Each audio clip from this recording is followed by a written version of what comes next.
A shocking triple stabbing at the Calgary Stampede. It makes me a little scared to bring my child here. 3 teens hospitalized after a vicious targeted attack.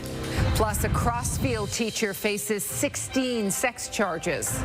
It came to light when a parent of one of the victims brought forward concerns. What we're learning tonight about 47-year-old Rodney Reisner.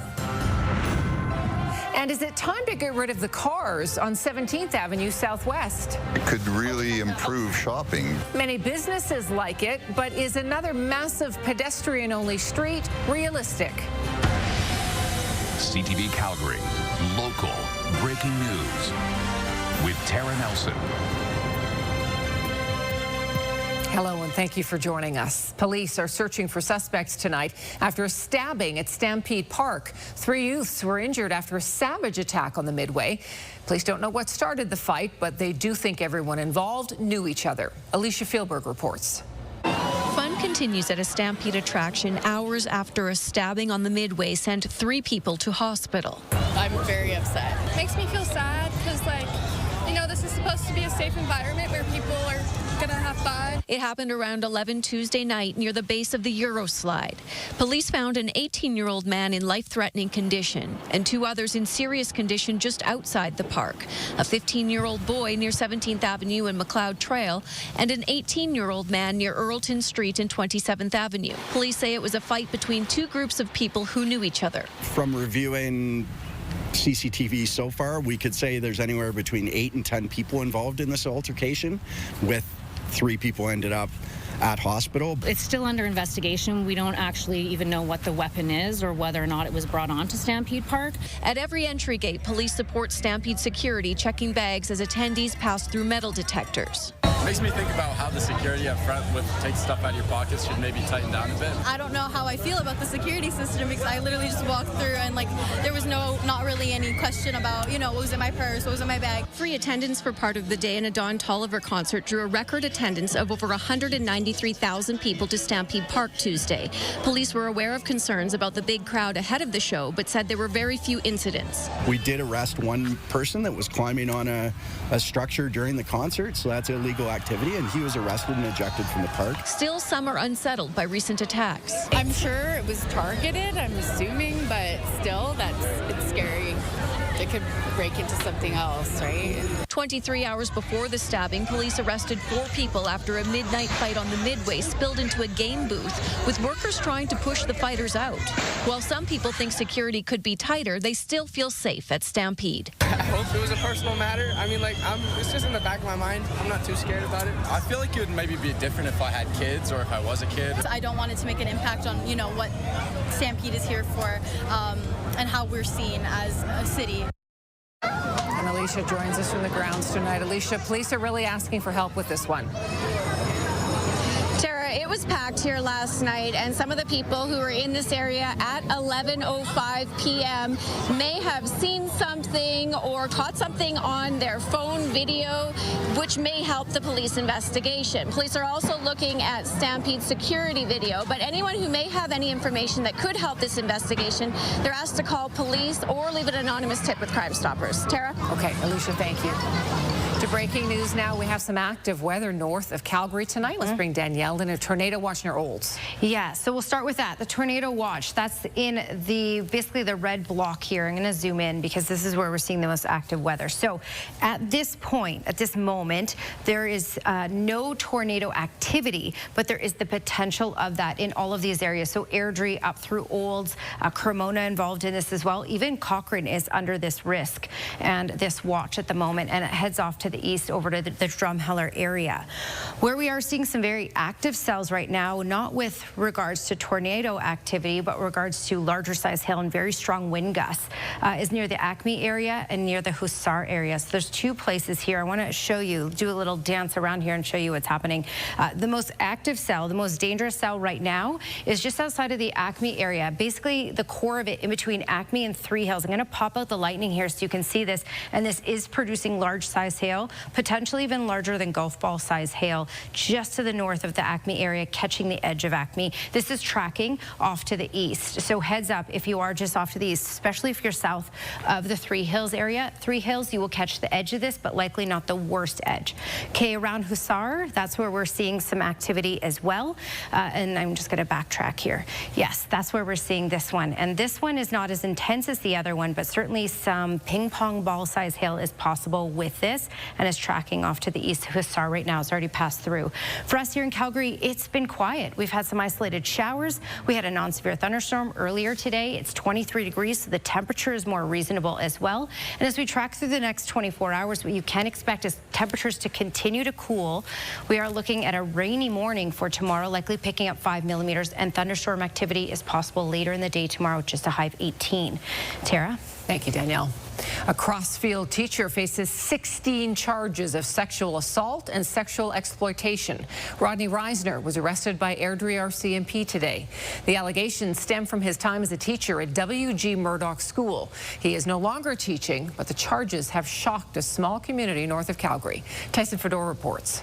Rodney Reisner is facing 8 counts of sexual assault and 8 charges of sexual exploitation from his teaching days in Crossfield. It came to light when a parent of one of the victims brought forward concerns regarding his behavior to the RCMP. RCMP have led an extensive investigation into allegations that surfaced while he was a teacher at W.G. Murdoch School. He has not taught there since December of 2023 or any other school in the Rocky View Schools Division. We have done extensive interviews. We have so far identified 8 victims right now, and we do believe that there may be more. So we are asking that if you believe you've been a victim of Rodney Reisner, please contact Airdrie RCMP. RCMP say the victims were female high school students. Former students who spoke to CTV News but did not want to be identified says they witnessed Reisner rub the backs of female students in class, and other students would take videos. We will listen to you at any point.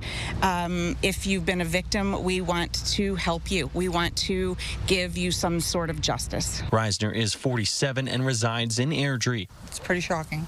Crossfield's very small. It's a very tight community. Everybody pretty much watches out for each other. Reisner was also involved in the minor hockey community.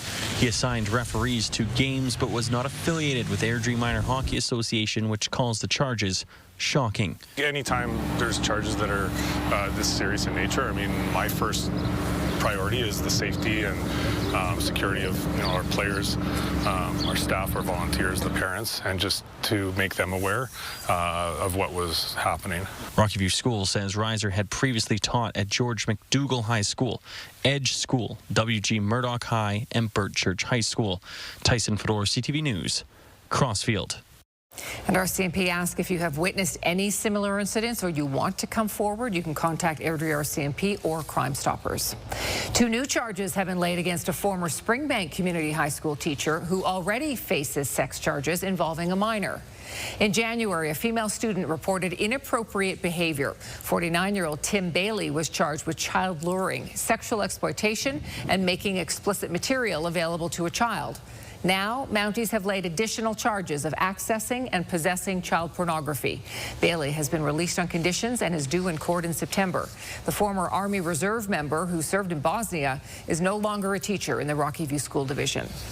Calgary police say they have arrested a woman wanted for sexual assault. Yesterday, they released a photo of a woman they were looking for. They issued warrants for Regina Carla Fitzgerald, who was wanted for sexually assaulting a teenage boy near the Somerset Bridlewood C train station. Fitzgerald is accused of making sexual comments and inappropriate touching. The boy ran away and reported it to an adult. The family of a teenage girl found dead inside a vehicle Friday is searching for answers. The body of 16-year-old Jordan Dines was discovered near the community of Glenwood, approximately 200 kilometers south of Calgary. Her mother describes Jordan as a loving, smart, kind, funny kid, but says she did have her share of problems. In a statement, she tells CTV, "We are devastated and we want answers." Police said the teen was considered an at-risk youth and was last seen July 2nd along Wood Park Avenue Southwest in Calgary. The suspicious death is under investigation by the RCMP's Serious Crimes Branch. A GoFundMe has been launched to help the family, while a celebration of life is planned for later this month. Aggressive encounters with a black bear in Yoho National Park forced the evacuation of a campground Tuesday night. Camilla DiGiuseppe joins us now, and Cam, photos posted to social media actually show a bear inside one of the tents and then damage to another. Tara, that would appear to be the case according to the Friends of Yoho National Park Facebook group. One poster says they were among the dozen or so campers who worked together to scare the Bruin away. One photo shows a black bear inside a tent at the remote Yoho Lake campsite, armed with bear spray and blowhorns. Campers say they yelled, threw rocks, and carefully followed the bear off site. Another photo shows a shredded up tent believed to be the work of the same bear.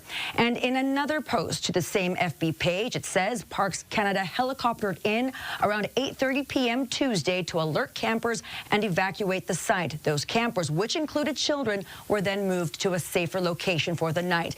Today, Parks Canada issued an area closure, which includes Yoho Lake Campground, and due to a bear displaying bold behavior in search of human food rewards. It's a reminder to outdoor recreationists to be bear aware and keep food and garbage out of sight. And Tara, Parks Canada tells us tonight it is aware of the situation and that its team is on the ground actively investigating and intends to provide more information soon. Okay, good information, Camilla. Thank you. It's only been 10 days since Calgary began fluoridating the water again, and already opponents are taking to the courts to try to have it stopped. This afternoon, opponents of fluoridation asked a Court of King's Bench justice for an injunction to halt the process. Kevin Green was at the courthouse for the hearing. Just over 150 people packed the entrance to Calgary's courthouse rallying against fluoridation. Like, okay, it's good for your teeth. That's just not a strong enough reason. Refluoridating water has sparked a cottage industry. This Bonus health food store offers fluoride-free water. For us, it's just about choice, the source of the fluoride, just choosing whether we want to consume it or not. But 62% of voters in the last civic election said they wanted it back. I'd rather it not be stopped. Yeah. I think people are misinformed about how fluoride affects our bodies. Bob Dixon heads the group Safe Water Calgary. He retired as a doctor after pleading guilty to one of 4 charges with the College of Physicians and Surgeons of Alberta stemming from his anti-fluoride advocacy. He says new evidence about fluoridation deserves review. Not just an expert panel that's put together by the medical officers of health and the medical school at University of Calgary, because they're all pro-fluoride. Well, quackery, okay, you can call it quackery.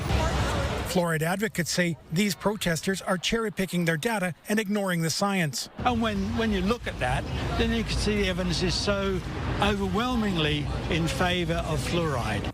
Inside court, it did not go smoothly. The anti-fluoride group failed to prepare the proper documents and didn't follow procedure. Justice Carolyn Magnan adjourned the case until August 1st. For those, we keep on with the City of Calgary. We perhaps do a major lawsuit. We go to the province. We've already talked to Danielle Smith, our premier. The group says it also aims to put a motion forward at the UCP's next annual general meeting, hoping to influence government policy and bring in a province-wide ban through that route. Kevin Green, CTV News, Calgary. And CTV contacted the provincial government to see if it is considering fluoride legislation. A spokesperson for municipal affairs declined to comment because the issue is still before the courts. Alberta now has the most measles cases per capita in North America. That is worrying for medical experts who say summer events could push case counts higher. Alberta's cases have climbed to more than 1,200. There were 16 new cases overnight, all in the North region. Ontario has reported more than 1,900 measles cases since October, but that province has 3 times our population. The U.S. has just under 1,300 confirmed cases. AHS has also issued a public alert for anyone who was in the Lander Treatment Center in Clare's home on June 30th and July 1st. They may have been exposed to measles, and they could be at risk if they are not fully immunized against the disease. In the kaleidoscope of Stampede breakfast, only one of them is pink. The 16th annual Pink Pancake Stampede Breakfast was held to support the Canadian Cancer Society. Participants wearing pink noshed on pink pancakes while enjoying music and family-friendly activities. It's also the kickoff for sign-ups for the CIBC Run for the Cure, which has happened in Calgary for the last 31 years. Organizers say this year's run has a lot of surprises in store, and it's for a great cause. It's always an incredibly inspiring event. We're excited to try and hit a new milestone fundraising goal this year, and so we're really encouraging the Calgary community to come out and support. Obviously, 1 in 8 women are diagnosed with breast cancer in Canada, so it's a really impactful event. Tomorrow, the Stampede Caravan Breakfast takes place at Deerfoot City and Mackenzie Town Centre.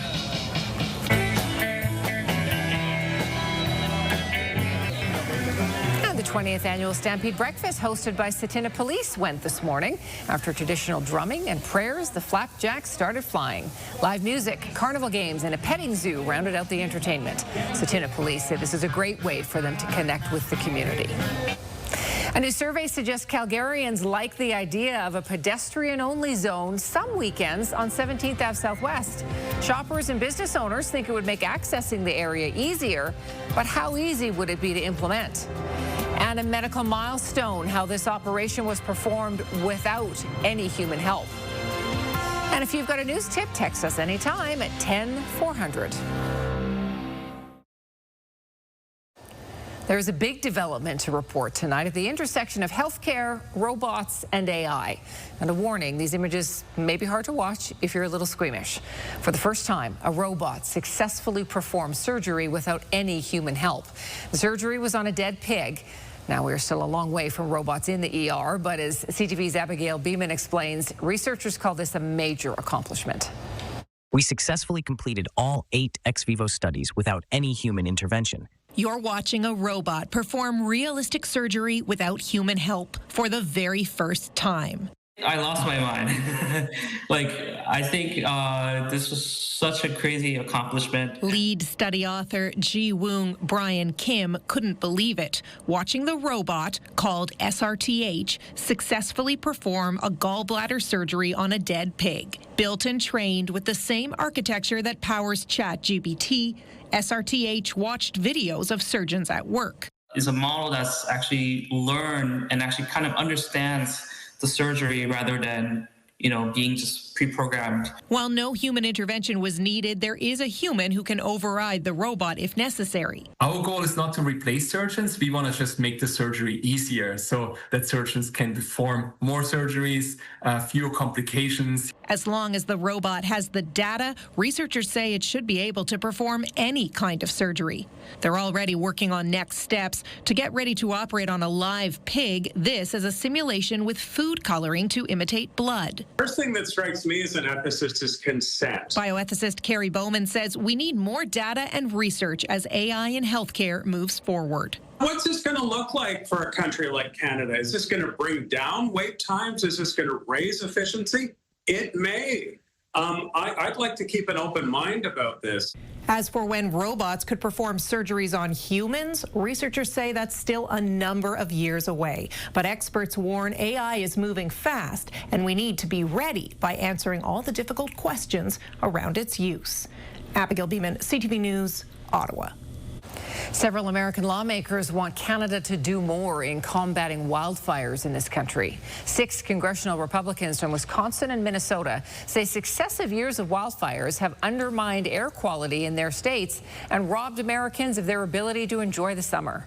They point to forest management and arson as possible factors, but did not mention climate change.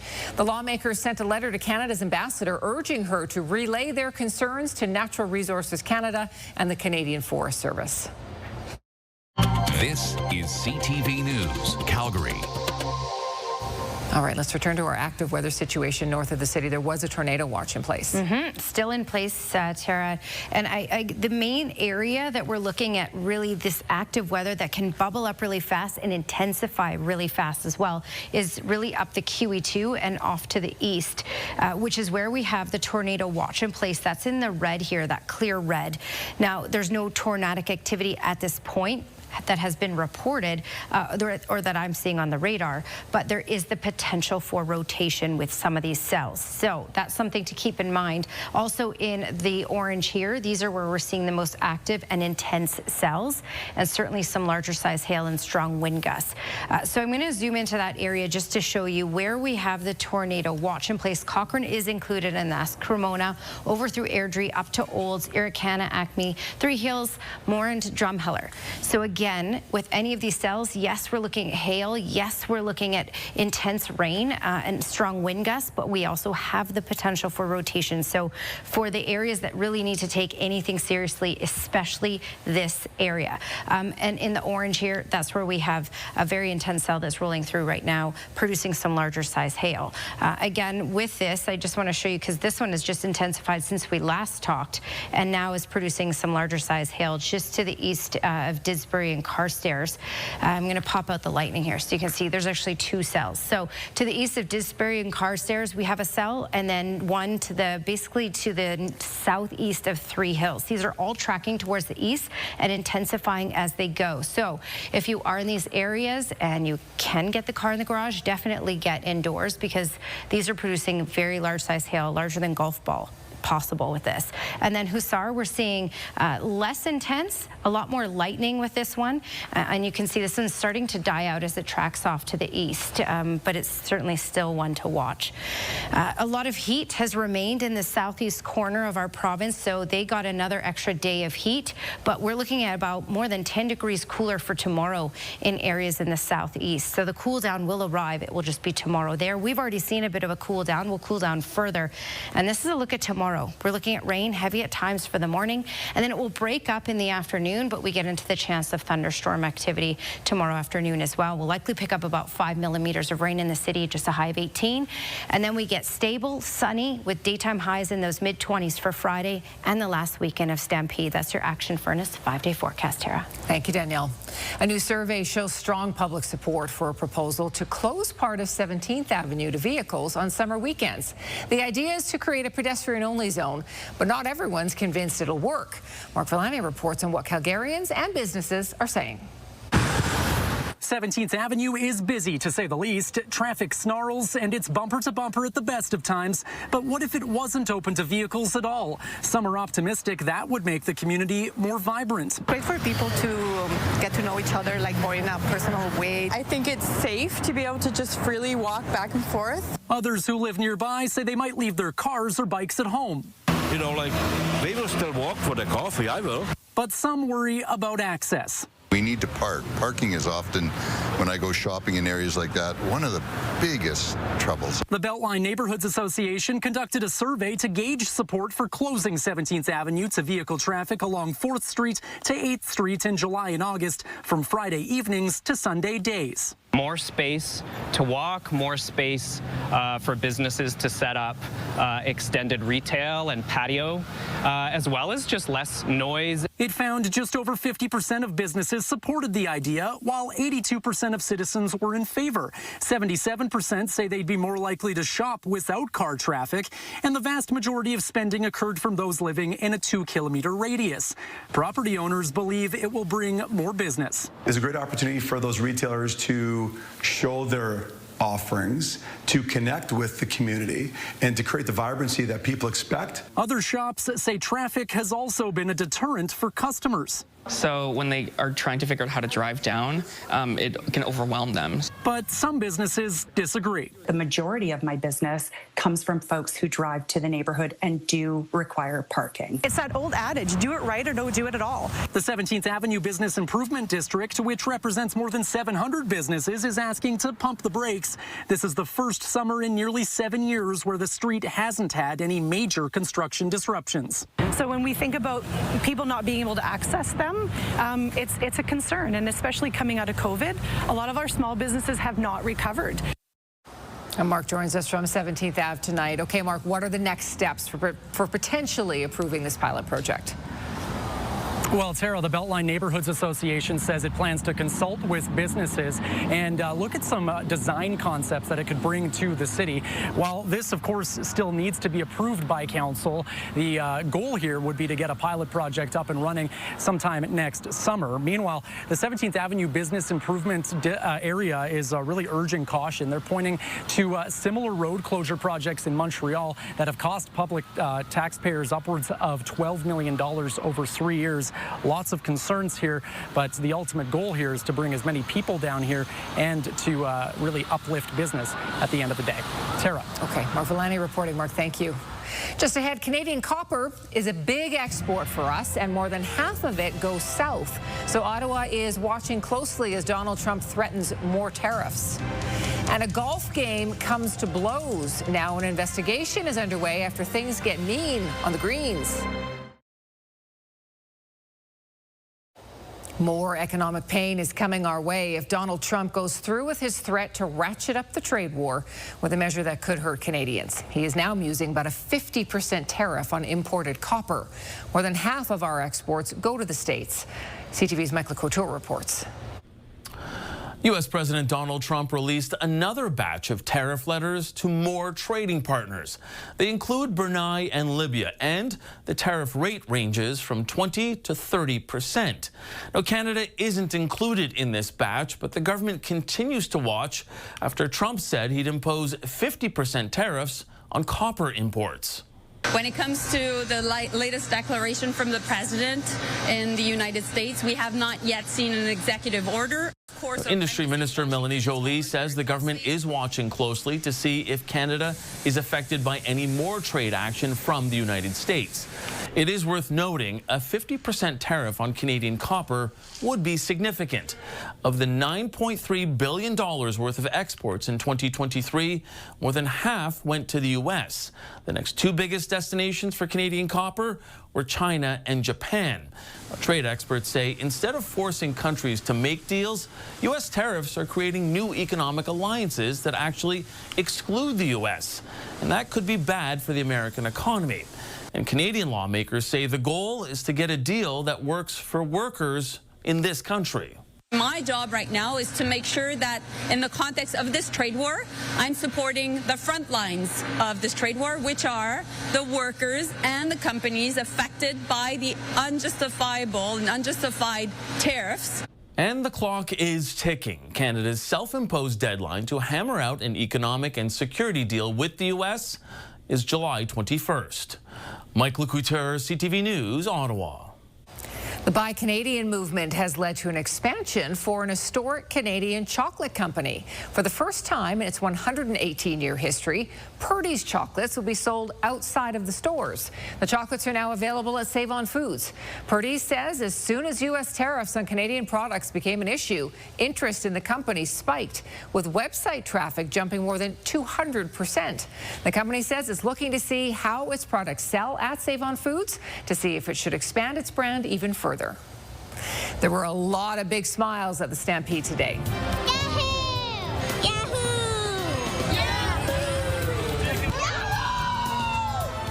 Tens of thousands of children filled the grounds for Kids Day. Coming up, some of their favorite attractions.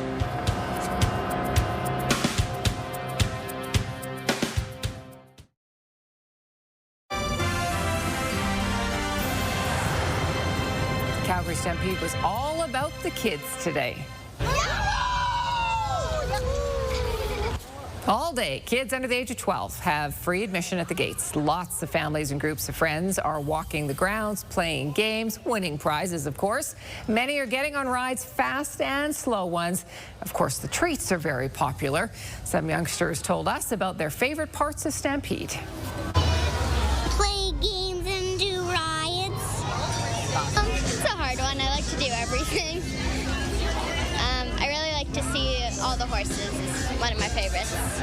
Motorbikes and jeeps and helicopters. An attendance record for Stampede Tuesday was set yesterday with more than 193,000 people. The Stampede expects 1.3 million visitors by the end of the 10-day event. Wow. Wow. Okay, well, if you've ever traveled with a baby, yeah, you know not all enjoy it. Yeah. But this one sure does. Hey. Hey. Hey. Hey. Hey. She's very happy about it. This is 6-month-old Rosie. She's traveling around Europe like a pro. This is so whatever to her. City, mountainside, beaches. She loves it all. Her parents say she's enjoying life abroad one nap at a time. What a happy, sweet baby. So cute. And the memories you're going to have of your little baby in all of these places, that's awesome. A trucker in Michigan was flagged down by other drivers when they noticed that his vehicle was experiencing a major leak.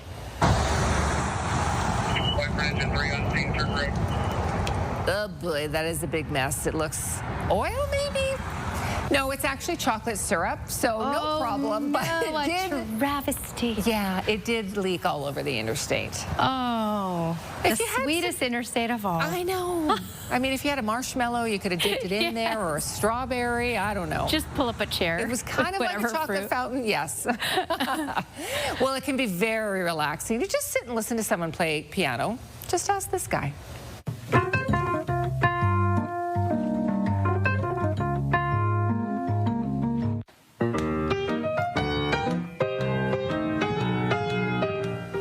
I love this so much. This is Bradford. He just sits on his mom's knee all the time when she plays the piano.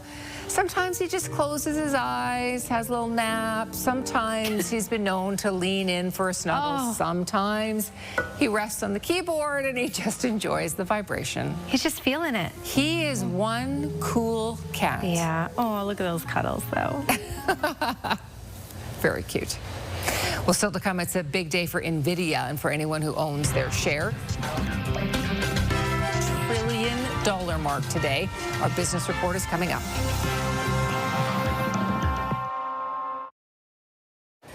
All right, here's your Skywatch weather camera, and in Calgary, it's quiet. So yes, we have some isolated showers, potentially even a non-severe thunderstorm, but we are getting more dangerous weather up the QE2 here and off to the east. So in the red here, that's a tornado watch, meaning rotation is possible with some of these cells, so that's something to take note of.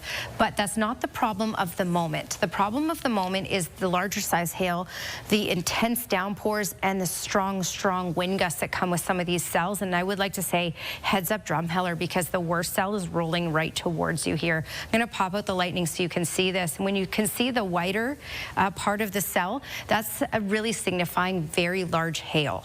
And that's headed towards the Drumheller area. Acme, you're already starting to get the edge of a cell, and it will intensify before it gets better. And then when you look at Highway 36, this cell that did create some warnings is actually starting to die out. So Highway 36 south of Hannah, yes, it's an intense cell with a lot of lightning, but you're not looking at that larger size hail at this point. All right, still some intense heat residing in the southeast corner, but you're about to cool more than 10 degrees for tomorrow. And for Calgary specifically, your 24-hour forecast is brought to you by Action Furnace. Fixed right or it's free. And we're going to cool down even further in Calgary tomorrow as well. Rain heavy at times through the morning hours, about 5 millimeters, and then we may see some sunshine peek through in the afternoon. But in the afternoon, we also get into the chance of pop-up showers and isolated thunderstorms as well. Just a high of 18 and a little on the windy side. Let's do a quick little dance around. For the southern interior BC, you're looking about 26 in Kelowna. Rocky Mountain House could see some thunderstorm activity. And again, we have the potential down the QE2 into Calgary as well. And look at temperatures in the southeast corner for tomorrow. Significantly cooler. Tara. Thank you, Danielle. Two 18-year-old men and a 15-year-old boy were stabbed on the Stampede Midway overnight. Police say all the teenagers had serious injuries and the attack was targeted. Investigators are still searching for suspects. A former teacher faces 16 sex assault and exploitation charges. The allegations against 47-year-old Rodney Reisner involve incidents at a Crossfield school. And a lobby group has asked a Calgary judge to stop fluoridation of our water. The city argued the case has no merit, but the matter has been adjourned until next month. The Red Deer Minor Hockey Association is conducting an internal investigation into one of its coaches, former NHL player Nick Tarnasky. It was prompted by video of a fight on a Red Deer golf course earlier this month. Hey, man, come on, man. Hey. The video appears to show Nick Tarnasky in the white shirt and another man arguing before the man is thrown into a pond. Tarnasky is from Rocky Mountain House. He played more than 240 games in the NHL with Tampa Bay, Nashville, and Florida. A series of punches are thrown after the man gets out of the water. It appears it started because one of the groups was playing too slowly.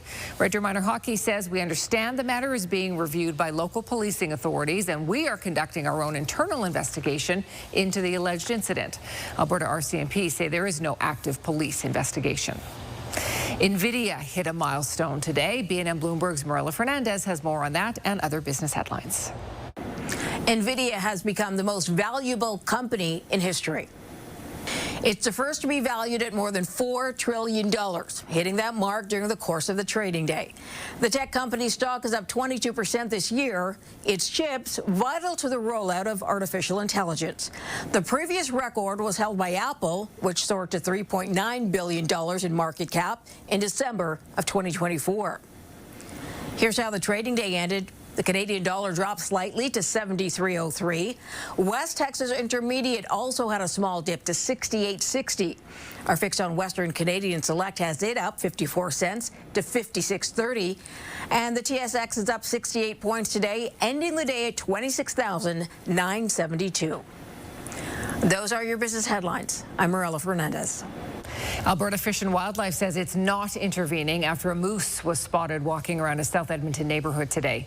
The moose was seen walking through South Terwilliger Park. It also took a dip across the park in a pond. Alberta Fish and Wildlife says reports indicate the moose was calm and non-aggressive and was just simply moving through the area.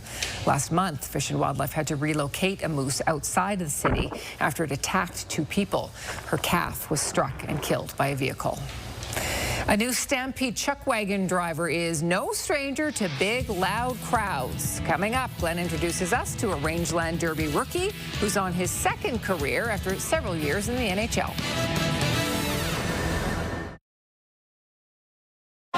To extend the shootout, Mosi stuttered and sends Callum the wrong way. A nail-biting but disappointing finish for the home team fans as Cavalry FC fell to Vancouver in the Canadian Championship quarterfinal last night. A tie forced the game to penalty kicks. Cavalry's Mal Henry's last kick was saved by Vancouver's goalie Callum Irving to send that team to the semis for the first time in club history. Cavalry is now eliminated from the Canadian Championship competition.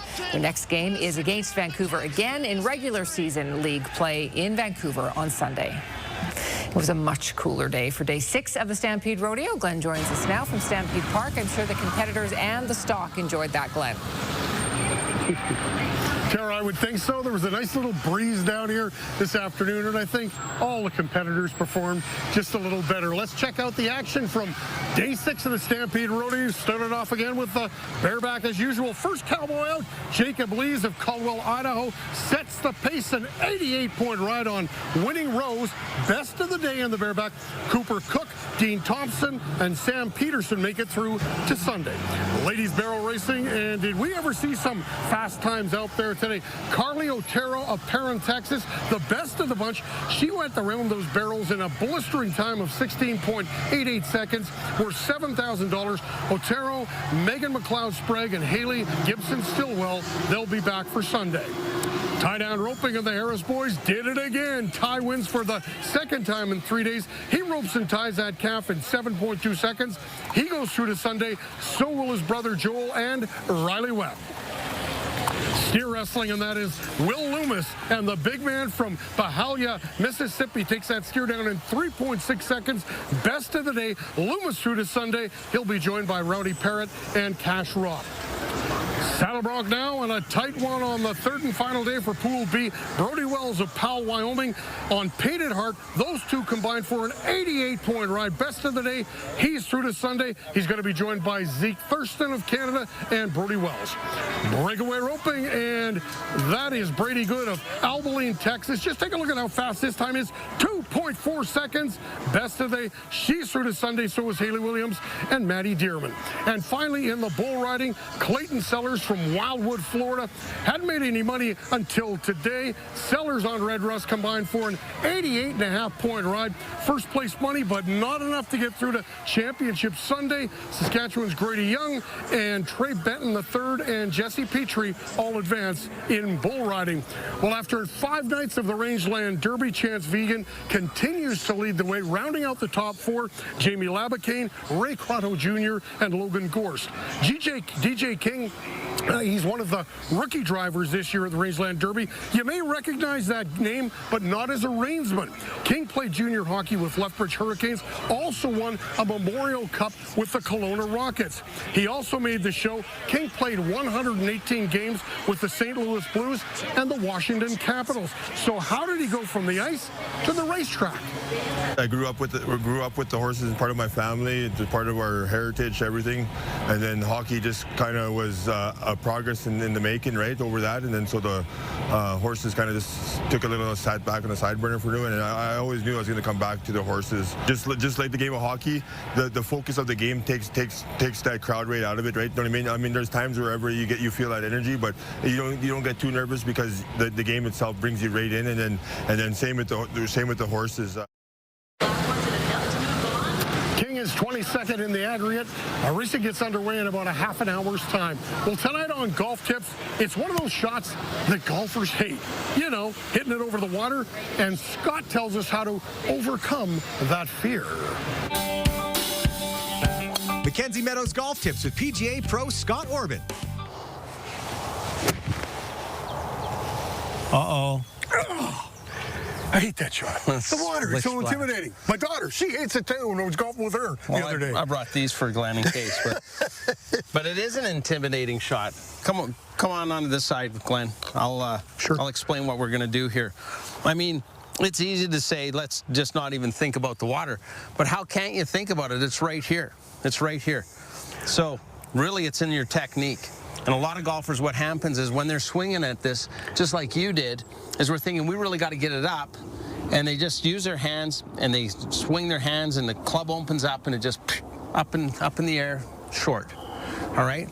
What I want you to do, and I want you to do this for all your shots, really, is I'm going to come in with some shaft lean. So I come in and my club head is behind my hand. So I'm looking at that shaft lean, and I just want to take the club back and replace that shaft lean through the shot.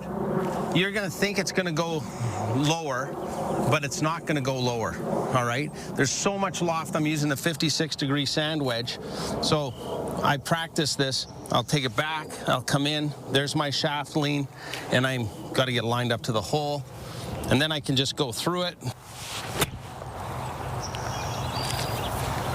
Oh, no, that's a good shot. Oh, you got a shot at birdie from that, right? That wasn't too bad, but really, people, you've got to get this club not coming in the way you started. Come in with a little bit of lean. You're going to feel like it's going to go low, but it'll go high. Be lean and mean. Do it. Lean and mean. I like that. So much pain, could not even take that. Next week on Golf Tips, the importance of the club face angle so I don't put it in the water, Tara. Exactly. All right, Glenn, thank you for that. We're going to give final word to Danielle because we've had some active weather tonight. Whew, and Drumheller is getting something right now. So I just want to quickly show you the radar before I get into the Calgary forecast here. Check out this cell that's rolling through right now. Large size hail definitely associated with this. Crazy downpours and excessive wind gusts. So this is tracking straight off to the east. So if you're east of Drumheller, heads up, it's on its way to you. All right, for Calgary, we've had a little bit of rain today. We've had a nice day overall, a nice breeze, a non-severe thunderstorm in the south end earlier. Tomorrow it will be cooler. 18 degrees will be the high, and we'll likely pick up 5 millimeters of rain, most of that being in the morning, even the potential of a late day thunderstorm. Weather window brought to you by Lux Windows and Doors, crafting quality windows and doors for your style, budget, and Alberta's climate. Thank you, Diane, for sending this in from the Sundre area. And for breaking news anytime, go to our website, ctvnews.ca/Calgary. We'll see you tomorrow.